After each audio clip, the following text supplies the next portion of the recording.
We're back with episode 19. Today we're going to be a little philosophical. We're going to try to predict the future, but before that, we're going to analyze the past a little bit and we're going to talk about the digital age or the age of information. And so let's go back to where it kind of began, to where we are now, and then where we think that the future holds for us.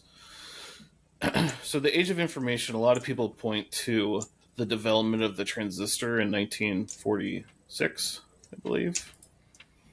Um, Right. so transistor technology leads to mainframe computers in the 1960s, or at least that's when they became a big thing. That's when computers were the size of, like living rooms. Um, by the 70s, they've shrunk that down to the personal computer. Um, and you have companies like Commodore. I would say Apple, while not the inventor of the PC, the Apple II was the one that probably launched the most interest into personal computing. From there, we have the birth of the internet and its boom in the late 1990s. And then in the mid 2000s, you have smartphones. I'll point at the iPhone, which originally launched in 2007, as the big catalyst for smartphones. And the thing with with this age of information, right, is and I left out the inventions of like the telephone and the um, television as well. This is how fast humans have been able to collect information. Because before, like the telephone, and before that, like the telegraph, you'd have paper and newspapers, and they would have to be transported from place to place, and then you could communicate via long distance versus with the telegram, and then the telephone. You could send uh, you know, from there we have radio waves, and you can send audio, you can send video with television, and then with computers, you can store a bunch of data and send that from place to place. The internet is when we get basically information in real time globally from one place to another, and then access to that information into your pocket with the smartphones. BlackBerry was around before the iPhone was, but iPhone was the one that truly brought full fledged internet into your hand. And since then, um, since 2007, we've seen improvements in this technology, but we have not seen the next big world changing innovation. At least we don't think we have yet.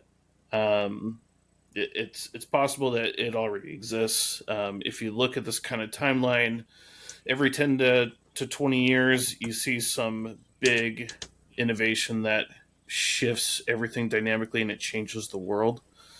But we're in kind of a lull right now. But AI is and could be the future. This could be the next big thing as we see companies adopt AI.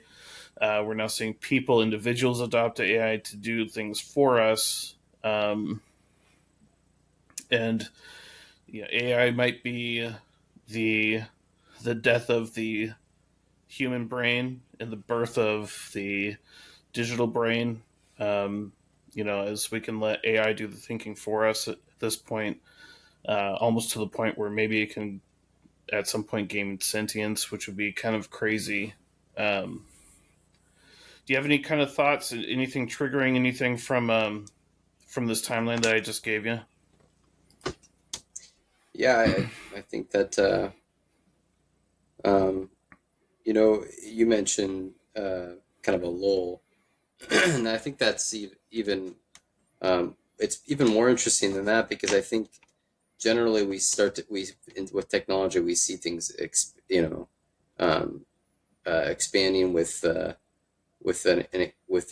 exponentially, and so you talk about Mm, a certain timeline, and it does seem like we're kind of waiting for that next thing.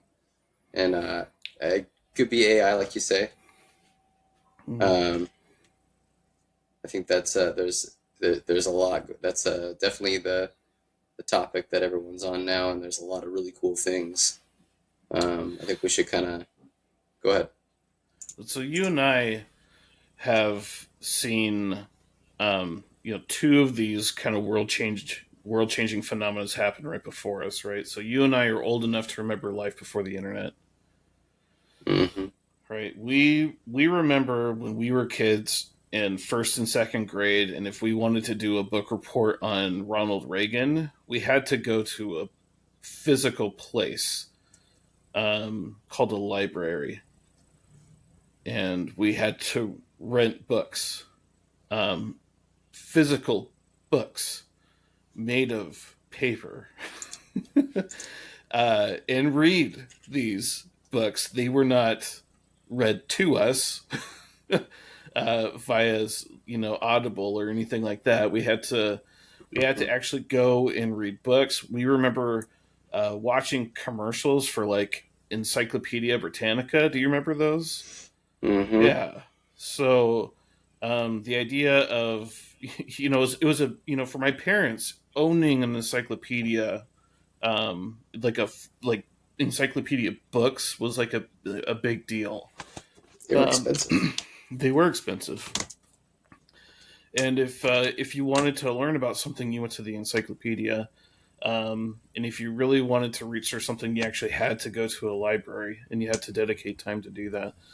Um, Yeah, it and was a skill then, that you were taught, right? I mean, it was mhm. something that was, it's one of those things that it's kind of similar to cursive. It was one of those things that you had to learn that skill, and Mm-hmm. I don't know what's replaced it now, but but yeah, You it's had to. interesting. You remember you had to learn how libraries worked, right? It Right, wasn't exactly. just right. You couldn't Google, library and Ronald Reagan, right? You had to go into the library. You had to know that you were looking for either fictional or non-fictional, and then Hmm. be able to go and find things out there. But yeah, it was doing this kind of research, and then actual note taking were all skills that you had to develop. It's kind of like watching kids do math today versus watching like your grandparents do math and how different the processes look. Um, but you and I saw the birth of the internet. We existed in time before the internet was mainstream, before the internet came to everyone's houses. And even when you did get the internet, it was on dial-up internet, which Yeah, it wasn't just accessible all the time. You had to yeah, turn off your phones, wait for a while, and that uh, dreadful noise. We right. won't we won't make you the listen to the dreadful 56K modem noise. it. Um, and you remember wanting to throw a toy at your sister because she picked up the phone while you were online, and now you got kicked offline. And you had to go through that noise again to get back on. Oh man, let me tell you, I got into physical fights with siblings because of the internet, and Yeah. uh, but you and I lived through that, and then you and I saw smartphones, and as that was when you and I were adults. When the iPhone launched, and how big of a deal it was that you could have the internet on your phone in your pocket, and no longer did you need to learn how to read a Thomas guide. You could just whip out your phone and GPS directions to the next place. You didn't have to print out MapQuest directions to find Red Robin down the road. You could just look at your phone and get the directions. You could look at your phone and order something off of Amazon, uh, and it was quite the thing. And since then, I look at a lot of my technology that I have, and I'm a tech guy. This is a tech channel. GK Tech Pros. We're all about technology. I look around my office here, and my computer that I have, my desktop computer, um, looks cool and neat. Looks a lot like a desktop computer from 20 years ago, my smartphones, my iPhone, the software itself looks exactly as it did in 2007. Android has not changed a lot since 2008. Um, you know, we, we have improved these technologies, and we've added things like tablets. And then you look at other fields, and you look at quantum computing, and where we've gone with like robotics and whatnot have all been improvements of this kind of technology, but we have not seen the next really big game changer that's going to change the world. And I alluded to AI, and I think AI might be the next thing. But you really piqued my interest earlier Yeah, when you were talking about augmented reality. right before the video here, before we started, you know, I was talking about how, I think John and you guys, we're both on the same page. AI is has the potential to become that. Obviously, it's a huge thing. Um, we, although we have been kind of, it's been in the discussion for a while, and I, you know, I, my house is still, I'm still asking, hey Google. I'm not asking some AI about Mm-hmm. anything. I mean, we dabbled with things, so whether this changes our life dramatically still is still yet to be seen. So I think it's very possible, but I kind of been waiting on a different technology that I still think might practically change our lives before AI does, and that's VR and AR, augmented reality and virtual reality.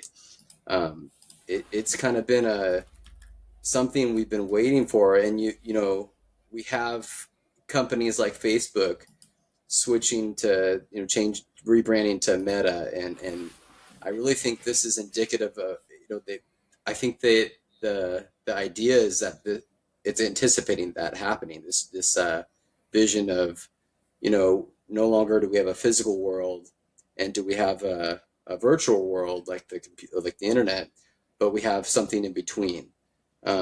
And I don't know exactly if it's going to be the metaverse or if it's going to be um, you know, Apple's VR or um, you know, some sort of augmented reality games that intertwine with our life, which I kind of like. I think it'd be cool. Like I had never played Pokemon Go, but that kind of idea is really cool to me to be able to engage in real life activities and be doing a game at the same time or something like that.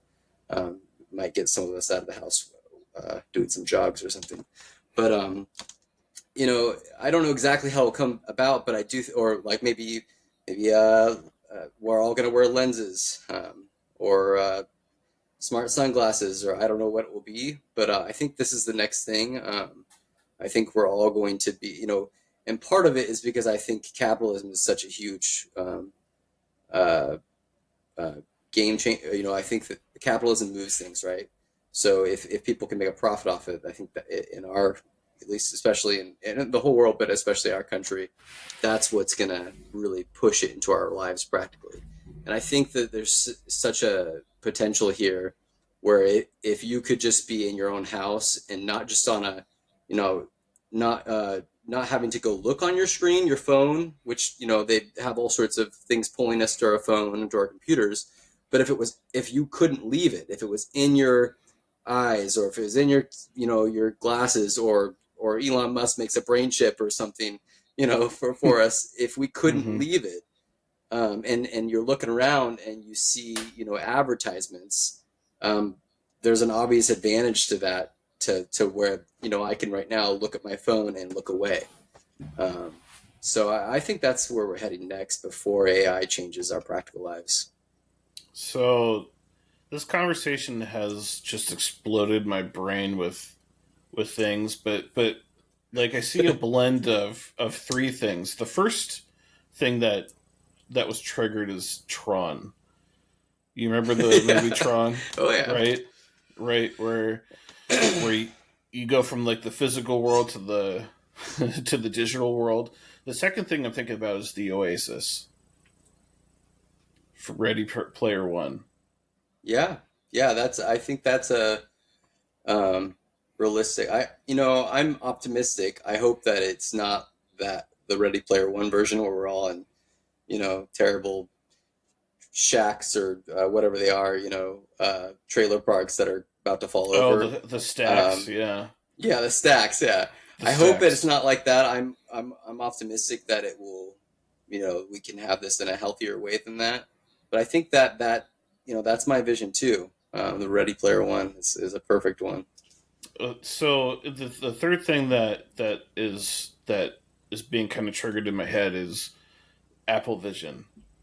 So I don't know if you watched the Apple keynote on Apple Vision. If you haven't, I would encourage you to take a look at it. Um, but the way they introduce it is almost the same way that the Oasis is introduced in the movie Ready Player One, down to like where he puts on the glasses. But Apple is calling it, I think, spatial computing because the Apple Vision doesn't take you into the digital world. It brings digital into reality, right? So you see through the glasses. The glasses are transparent, right? So you can see across the room that you're in, but it brings up menus, right? So and you can use hand gestures to swipe or to select Hmm. certain things, right? So you can look at a white wall and be like, this is where I want to watch a movie, and it'll play a movie, and you can swipe through your Amazon or Apple TV Plus movies and select which movie you want to watch, or if you want to do a Zoom call, you can do a Zoom call that way too, and access your Zoom application. So it's pretty crazy. Um, so we'll see how augmented reality can kind of change the world in that way. Because I know outside of like personal entertainment, you could utilize augmented reality to control, you know, like robotic arms, for example, right? So You keep imagine going being dark on this. well. So I'm so hear me out. I wasn't gonna go dark. Okay. I was actually gonna go How do you not go with a dark with practical. arms? So here's what I'm saying, right? So you can so you like a pilot, right? Like a drone pilot, for an example, right? So you could be in the military, right? And instead of you personally going in and disarming a bomb, you can send a robot in and disarm a bomb, right? Because you're wearing your glasses, and then you could use controls to go over, and you're taking a look at a bomb, and you are remotely controlling arms. You could also potentially use this for doctors and surgery, right? So you can potentially be injured in Berlin, Germany, need a special kind of heart procedure, for example, um, and you could have the best doctor in this specific field that performs this specific surgery, and they are located in Beijing, and they could potentially Yeah, through AR and be yeah. able to use essentially a robot surgeon to do the surgery. Maybe in our own Um, house we have a little. Yeah, that is interesting. right? Yeah.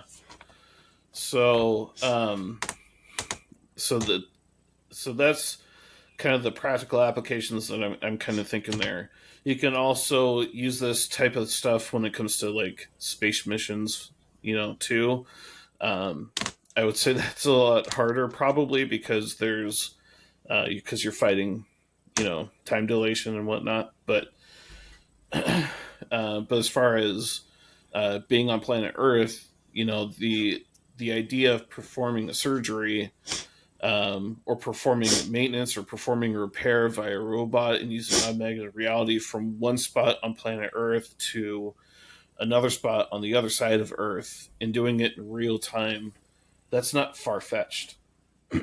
Right. And you could potentially do that with a technology like Apple Vision, which is that I think potentially could be um, the next game changer along with AI, because I think AI is still in its infancy right now. And now AI could get really scary if you research any of the Really stuff on the quick too. Bing Yeah. AI. Yeah. Right. Um, well, it's just, you had AI write a book apparently earlier.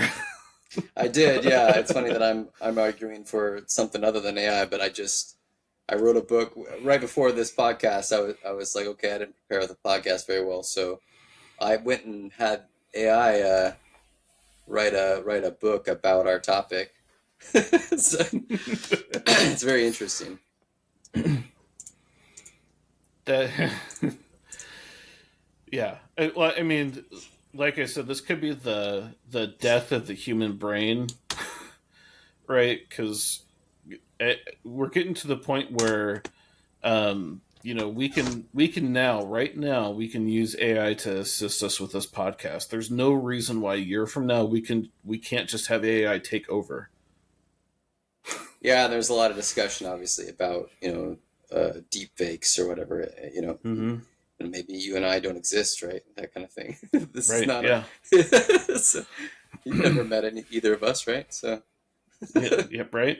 maybe someone's watching us, Maybe. Yeah. Or maybe they know that this isn't the real us. but so yeah.